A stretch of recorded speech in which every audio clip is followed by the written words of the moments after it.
রাত্রে 12টা সাড়ে 12টার দিকে আগরতলা হইতে নার্কোটিক অফিসারের স্টাফগুলি আমাদের থানাতে এসেছিল।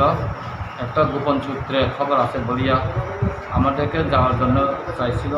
তারপর আমরা আমাদের থানার পিএসআর সিআরপিএফ স্টাফ নিয়ে তাদের সঙ্গে জয়নুরি গঙ্গাঘাটিপুর দাসপাড়াতে আমরা দুটি করে রেড করেছিলাম। রেড করার পরে প্রথম করে আমরা ওই রানা বলে যার নাম রানা জন্তু আর কি, তারপরে আমরা কিছু দ্রাক্ষের কুটা পাইছিল।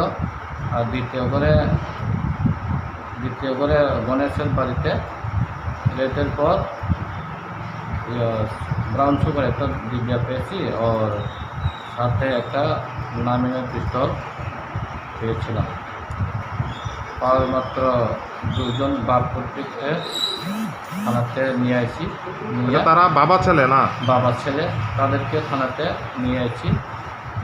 আগরতলা নার্কোটিক অফিসার স্টাফ তাদের বিরুদ্ধে একটি এফআইআর দিয়ে গেছে। আমরা রাতে এফআইআরটা নিয়ে আজকে দুজনকে আমরা কোর্টে ফরওয়ার্ড করিব। আচ্ছা, 9mm পিস্তলে কি বুলেট ছিল? বুলেট ভর্তি ছিল? দুটি বুলেট ছিল। আচ্ছা। আর যে ব্রাউন সুগারগুলি উদ্ধার করছেন আনুমানিক বাজার মূল্য? আনুমানিক বাজার মূল্য 2-3 লাখ টাকা হইতে পারে।